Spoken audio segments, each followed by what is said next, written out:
Hello everyone, welcome to class 8 sessions of subject geography and today we are discussing chapter number 4 and the chapter name is agriculture. This is your 6th session.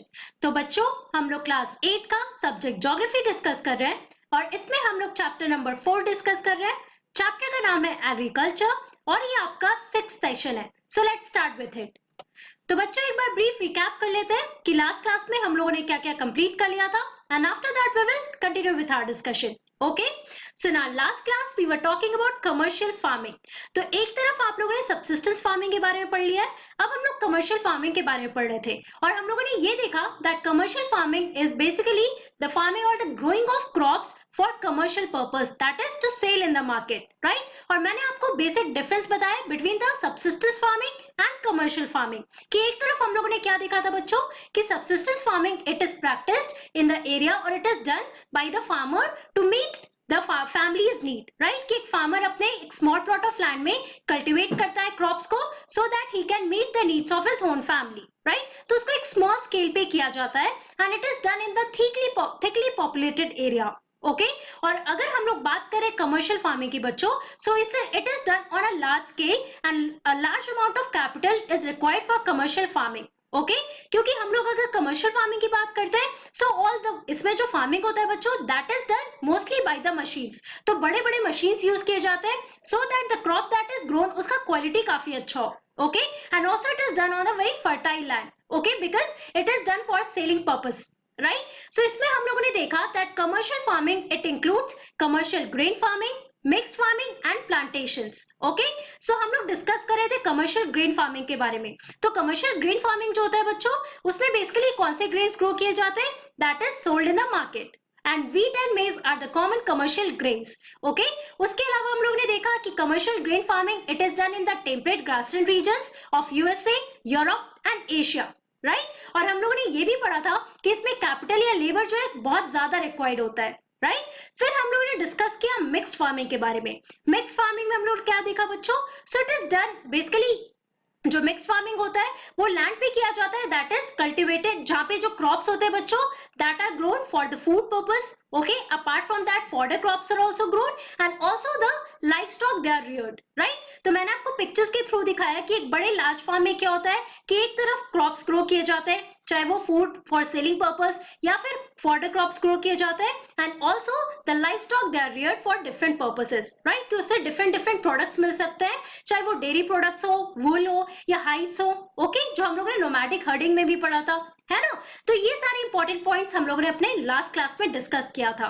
अब आज की class में हम लोग discuss करने वाले हैं about plantations that is third type here in the commercial farming. Now let us see कि प्लांटेशंस में क्या होता है. Now plantations are type of commercial farming where single crop of tea, coffee, sugarcane, cashew, rubber, banana और cotton are grown. So basically plantation में क्या होता है बच्चों it is a type of commercial farming जहां पे एक सिंगल क्रॉप को ग्रो किया जाता है पूरे लैंड पे. ओके अब ये सिंगल क्रॉप कौन कौन से हो सकते हैं सो टी प्लांटेशन होता है बच्चों, कॉफी होता है, शुगर केन होता है, कैश्यू, रबर, बनाना और कॉटन. तो एक बड़े से लार्ज फार्म या लार्ज लैंड पे ये सारे सिंगल क्रॉप्स को ग्रो किया जाता है. And also large amount of labor and capital are required for plantations agriculture. अब इसके लिए बहुत बड़ा लैंड का भी जरूरत होता है बच्चों, उसके अलावा large amount of labour. Okay क्योंकि ये पूरे एक लार्ज एरिया में किया जाता है जैसे आप इस पिक्चर में भी देख सकते हो, राइट? कि डिफरेंट रीजन्स में डिफरेंट तरीके का सिंगल क्रॉप्स ग्रो किया जाता है. ओके और इसके लिए बहुत सारा लेबर भी रिक्वायर्ड है and also capital is required, right? Different types of machines are also required for plantations agriculture. और ये किस किस का हो सकता है यहाँ पर जैसे मैंने आपको बताया tea, coffee, sugar cane. Okay तो इसके लिए बहुत सारे इंपॉर्टेंट फैक्टर्स भी जरूरी है बच्चों. For example adequate amount of sunlight, water availability भी होना चाहिए, फर्टाइल भी बहुत सॉइल भी बहुत फर्टाइल होना चाहिए. तो ये सारे इंपॉर्टेंट पॉइंट्स है while we are talking about plantations agriculture. Okay, now major plantations are found in the tropical regions of the world.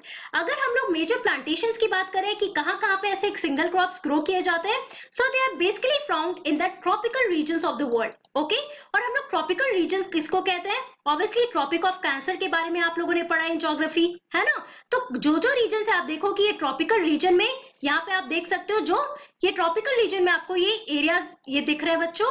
सो यहाँ पे आपको मेजर प्लांटेशंस मिलेंगे। For example rubber in Malaysia, coffee in Brazil, tea in India and Sri Lanka are some examples. Okay, तो यहाँ पे आप देख सकते हो कि डिफरेंट डिफरेंट रीजन में कौन कौन से प्लांटेशंस होते हैं। तो अगर हम लोग साउथ अमेरिका की बात कर रहे हैं यहाँ पर, तो इस रीजन में आप देख सकते हो कोको या कॉफी प्लांटेशन है। ओके, अगर हम लोग इस रीजन की बात कर रहे हैं तो यहाँ पे शुगर और कॉटन, ओके, शुगर केन या कॉटन की अगर हम बात करते हैं, है ना।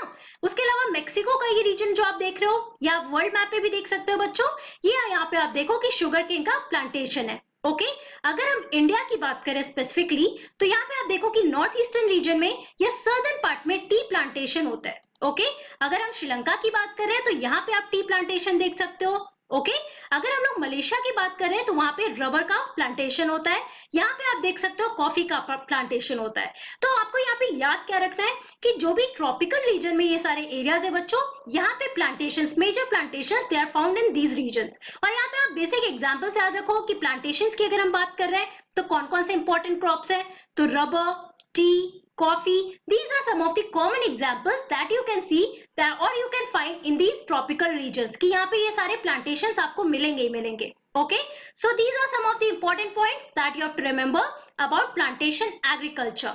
Okay, तो बच्चों एक तरफ हम लोगों ने बात कर लिया है about the types of farming. Okay, तो उसमें हम लोगों ने सबसिस्टेंस फार्मिंग के बारे में डिस्कस कर लिया, और उसके बाद हम लोगों ने कमर्शियल फार्मिंग के बारे में डिस्कस कर लिया, एंड आल्सो द डिफरेंट सब parts of this subsistence farming and the commercial farming. एक अलग टाइप ऑफ फार्मिंग है बच्चों जो आज के डेट में बहुत ही फेमस है और बहुत ही ज्यादा प्रमोट किया जाता है, दैट इज ऑर्गेनिक फार्मिंग। अब हम लोग यहाँ पर समझते हैं कि ऑर्गेनिक फार्मिंग में क्या होता है। So in this type of farming organic manure and natural pesticides are used instead of chemicals। तो जैसे बच्चों आप लोग subsistence farming में या farm system में आपने पढ़ा कि different chemicals are used, okay, to enhance the fertility of soil, right? तो बहुत सारे chemicals use करने की वजह से क्या होता है बच्चों कि वो जो natural चीज है, जो natural क्वालिटी है क्रॉप का, वो धीरे धीरे खत्म होने लगता है। ओके, कुछ साइड इफेक्ट्स भी होते हैं इन सारी चीजों के। सो बेसिकली आप देखो कि ऑर्गेनिक फार्मिंग जो होता है, सो इसमें आप देखो ऑर्गेनिक मैन्योर यूज किया जाता है जो बहुत ही प्योर और बहुत ही अच्छा होता है, बहुत ही हेल्दी होता है for the soil and also for the crops. Okay, apart from that natural pesticides are used. Okay, तो हम लोग जो डिफरेंट केमिकल्स यूज करते हैं क्रॉप्स में बच्चों कि इंसेक्ट्स अगर क्रॉप्स को बर्बाद कर रहे हैं तो इंसेक्टिसाइड्स या पेस्टिसाइड्स या डिफरेंट तरह के केमिकल्स यूज किए जाते हैं जिसका क्रॉप्स पे या सॉइल पे बहुत ही ज्यादा साइड इफेक्ट होता है। ओके, लेकिन वही अगर हम लोग ऑर्गेनिक फार्मिंग की बात करें तो यहाँ पे आप देखो बहुत ही नेचुरल पेस्टिसाइड यूज किया जाता है rather than the chemicals. Okay, now no genetic modification is done to increase the yield of crops. Okay, so basically other than organic farming की अगर हम बात करते हैं तो जो भी क्रॉप्स होते हैं बच्चों उसमें कुछ जेनेटिक मॉडिफिकेशन किया जाता है टू इनहेंस और to increase the yield of the crop. Okay, कि क्रॉप्स बहुत ज्यादा जल्दी उग जाए। बेसिकली अगर हम लोग ऑर्गेनिक फार्मिंग की बात करते हैं तो यहाँ पे कोई जेनेटिक मॉडिफिकेशन नहीं किया जाता है। ओके, तो इसलिए आप देखो कि ऑर्गेनिक फार्मिंग को आज के डेट में बहुत ज्यादा प्रमोट किया जाता है और डिफरेंट रीजन में आप देखोगे बहुत ही ऑर्गेनिक तरीके से ऑर्गेनिक मैन्योर और नेचुरल पेस्टिसाइड्स यूज करके क्रॉप्स ग्रो किए जाते हैं जिसको हम लोग ऑर्गेनिक फार्मिंग कहते हैं, and that is really healthy for people, right. So benefits of organic food. अब जो ऑर्गेनिक फार्मिंग किया जाता है, जो ऑर्गेनिक क्रॉप्स आते हैं बच्चों, उससे जो फूड बनता है, जो फिनिश प्रोडक्ट होता है, so what are some of the benefits of this organic food? So it prevents premature ageing, apart from that it boosts immune system and also it ensures safe and healthy world for future generation and tastes better than organic food. Okay, तो ये सारे benefits आप देख रहे हो organic food के। So basically आप देख सकते हो इम्यून सिस्टम हमारा और स्ट्रांग होता है, हम लोग जल्दी बीमार नहीं पड़ते हैं, एंड ऑल्सो बहुत ही हेल्दी होता है for future generation and also the people who are consuming these organic food, and also it reduces the risk of heart diseases, right. तो बहुत सारे ऐसे फूड प्रोडक्ट्स होते हैं बच्चों जिसमें केमिकल्स यूज करने की वजह से क्या होता है, वो हमारे हेल्थ के लिए बहुत ही रिस्की हो जाता है, राइट। लेकिन वही अगर हम लोग ऑर्गेनिक फूड की बात कर रहे हैं, so it reduces the risk of heart diseases. Apart from that, it promotes animal welfare and also it reduces the presence of pesticides. Okay, तो यहाँ पे आप लोगों ने देखा कि नेचुरल पेस्टिसाइड्स यूज किया जा रहा है ना। So it reduces the presence of pesticides in that food या क्रॉप जिसपे भी स्प्रे किया जा रहा है, and also it prevents cancer. That is really important for our health. Right तो आप देख सकते हो कि ऑर्गेनिक फूड के आपको बहुत सारे यहाँ पे बेनिफिट्स दिख रहे हैं और आज के डेट पे बहुत लोग ऐसे हैं बच्चों जो अवेयर हो रहे हैं ऑर्गेनिक फूड के बारे में, वो लोग ऑर्गेनिक फार्मिंग भी प्रैक्टिस कर रहे हैं और ऑर्गेनिक फूड बना रहे हैं. Right that is healthy for our for our immune system and also for our whole body and the future generation also. Okay, so these are some of the important points that you have to remember here. तो एक तरफ बच्चों हम लोगों ने types of farming के बारे में अब डिस्कस कर लिया है, जिसमें हम लोगों ने वेरियस टाइप्स के बारे में बात किया. सब्सिस्टेंस फार्मिंग में हम लोगों ने इंटेंसिव और प्रिमिटिव के बारे में बात किया. फिर हम लोगों ने कमर्शियल फार्मिंग के बारे में डिस्कस किया, that included commercial grain farming and also mixed farming and plantation agriculture. उसके अलावा हम लोगों ने ऑर्गेनिक फार्मिंग के बारे में बात किया, that is a new type जो आज के डेट पे आप देखोगे प्रैक्टिस किया जा रहा है.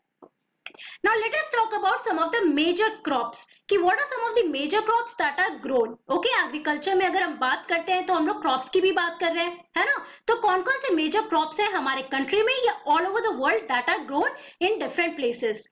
Now a large variety of crops are grown to meet the requirement of growing population. Crops also supply raw materials for agro-based industries. Okay तो एग्रो बेस्ड इंडस्ट्रीज जो होते हैं बच्चों वहां के लिए सप्लाई या रॉ मटेरियल्स भी है जो क्रॉप्स जो सप्लाई करते हैं. Okay so here let us talk about some of the variety of crops. पहला है हमारा rice. Now let us talk about rice here. Now rice is the major food crop of the world. अब all over the world अगर हम बात करते हैं तो rice is the major food crop. Okay that is consumed by a large population. So it is staple diet of the tropical and subtropical region. Now it is the staple or the main diet. Okay? तो आप देखोगे India में भी आप देख सकते हो rice को बहुत ही ज्यादा कंज्यूम किया जाता है. अगर हम इंडिया के अलावा all over the world different regions की भी बात करें बच्चों तो डिफरेंट रीजन्स में भी आप देखो that rice is the staple diet. Okay and basically tropical या सब ट्रॉपिकल रीजन की अगर हम बात करते हैं तो वहां पे rice it is the main diet there. Right now rice needs high temperature, high humidity and rainfall. अब राइस को ग्रो करने के लिए क्लाइमेटिक कंडीशन कैसा होना चाहिए ये हम लोग समझते हैं. तो राइस के लिए हाई टेम्परेचर होना चाहिए, that is adequate amount of sunlight होना चाहिए. Apart from that high humidity, okay and apart from that rainfall, availability of water होना चाहिए.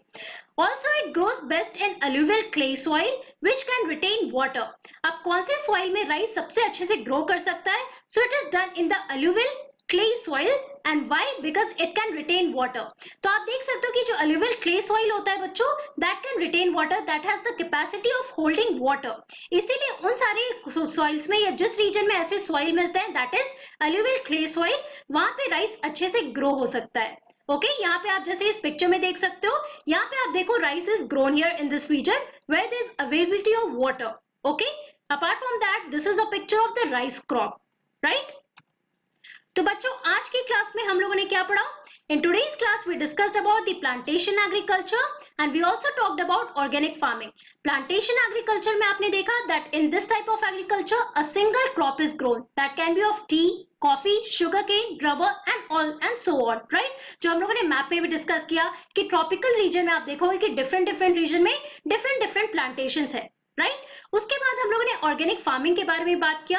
ऑर्गेनिक फार्मिंग में मैंने बताया that organic manure and natural pesticide is used instead of the chemicals and no genetic modification is done. Right so basically ये सारे important points हम लोगों ने डिस्कस किया about plantation agriculture and organic farming.